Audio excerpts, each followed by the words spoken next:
give me, if you had to describe your experience and background in 3 bullet points, what are the 3 things that you bring to the table? Oh,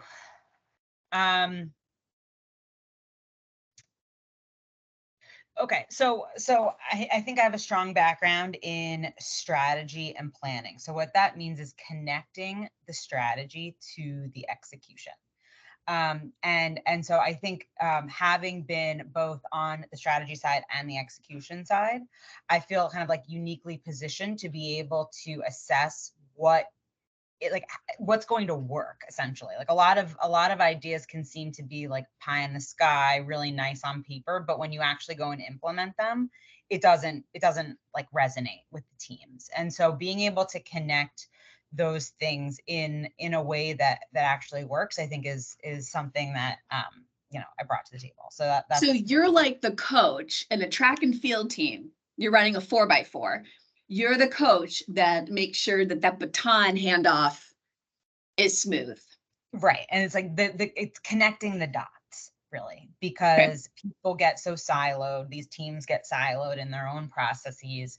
They kind of bring their head up when they need something from another team, but it's very reactive. And so being able to kind of look across the teams and coach coach the teams to being able to be more proactive in how they operate, how they lean on each other, how they request information from each other, connecting those dots in a more proactive way. Okay.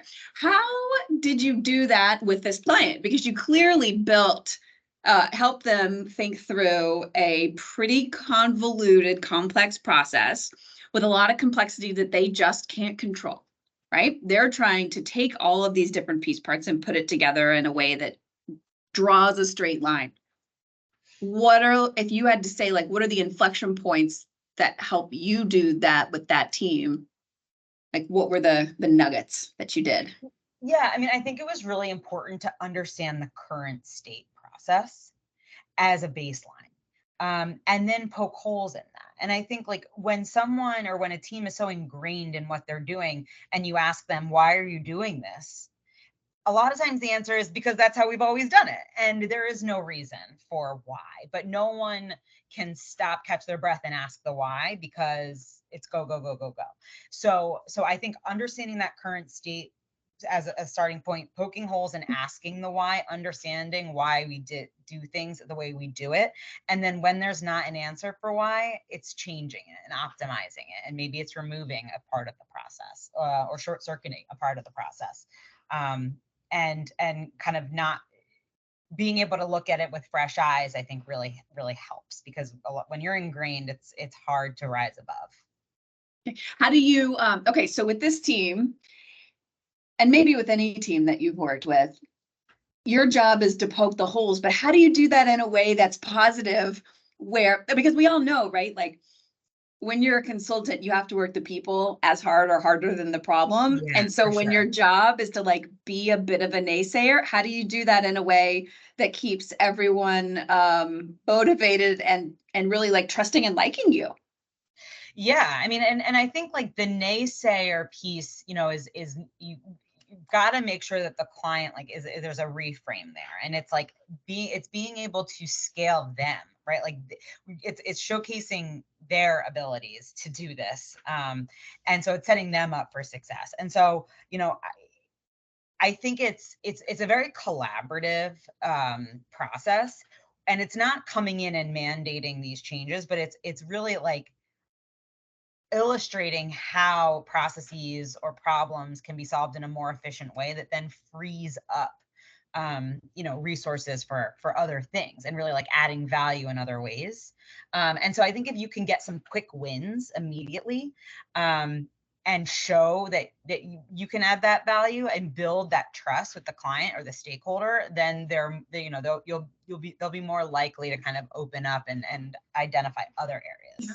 You said freeing up, makes me think, just as an observer to this process, I think one of the ways that you built really great trust, and you did, like with this team, was you freed up their brain power, right? Because like in a world where you're living with all this complexity, it's very hard to see a solution just because your brain is like overloaded by the complexity you're currently managing. And when you draw everything for them in a straight line, now all of a sudden that brain power of managing the complexity kind of lowers, and it opens a window to think in new and different ways. What do you Right. think? No, exactly. And that's kind of what I mentioned before, where it's like when you're in the process, it's so hard to see how things could be optimized or made more efficient. And the other thing is like, even though maybe there are certain things that weren't exactly written in scope, I was able to identify, oh, I think you need a calendar, or, oh, I think you need this. Let me do that for you. And immediately the client was like, oh my God, that was on my to-do list. Like, thank you so much. Yeah. You're reading my mind. Like, you took that off my list. And so, like, that's an example of like a quick win where you can really like demonstrate the value that you bring, but also like really, like you said, like free up that mind share for like the more important things. Yeah. No, I think that's a great trick. It's something that I don't know if I learned this. I think I did actually. I know exactly who taught me this early on in my career and said the minute you go in, you need to get a quick win, right? Because Mhm. like those quick wins build trust. Yes. And actually, that's a great segue to the quick win about the roadmaps. So you figured out a hack to a really time consuming problem of which is we have all suffered through this building roadmaps in PowerPoint, right? It's not just a matter of the data, it's a matter of just like the mechanics of getting the boxes in the right Oh my places. God. Yeah. It's Okay, so awful. tell us what you found because I was like, oh, this is amazing. Yeah. Yeah. So I have spent many hours of my career creating those Gantt charts, those roadmaps by hand. And I know how painful it is. And then the second you show it to someone, it changes. And then the next week it changes. And you could just in purgatory be doing that. And I thought to myself, like in this world where there's an app for everything, there's a tool for everything, like there's gotta be something better than doing this manually. So I just went out and looked. I've used smart sheets in the past, I've used Asana, I've used like these program management tools in the past, and I thought there's got to be something that does this thing. And so just after some trial and error, a lot of signing up for free trials on a bunch of different tools, I found this plugin for Microsoft called Office Timeline Pro.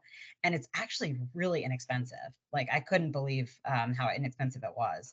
And it was, it's not perfect. There's still a lot of formatting that you need to do, but you're not moving those boxes. You're not like creating these tiny little Yeah, circles, it's like the eye strain where yeah, you're not doing that. You are doing some of the formatting, but really it's very minimal compared to what you would be doing.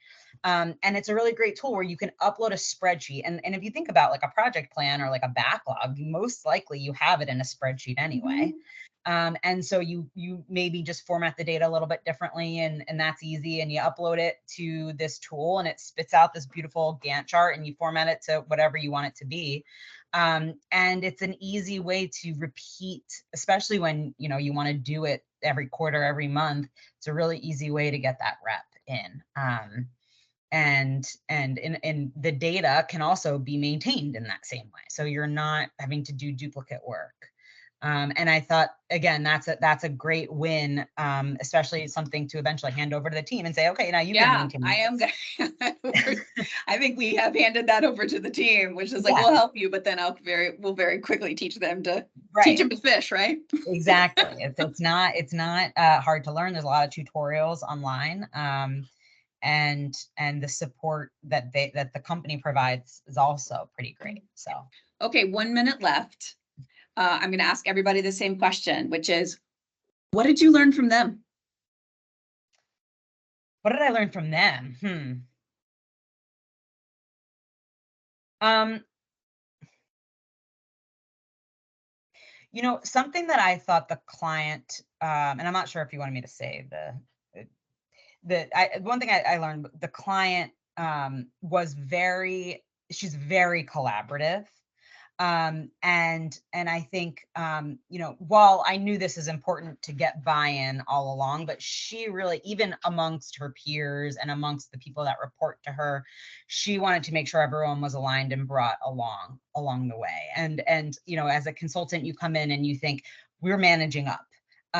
But really, you're also managing down and across, and every which way. And so it was definitely like a step back to say, okay, we're not just getting buy-in from the top, we're getting buy-in from everyone, because it was a really good reminder as part of the change management process that this isn't waterfall, right? Like, we're not going to do all this work and then tell the rest of the team. We're going to bring them along the journey, and that reminder was important, and also just a good indication of their culture.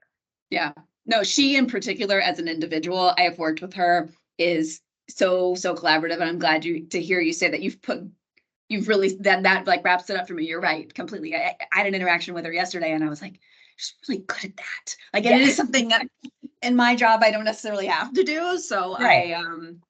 I forget. So great. Right.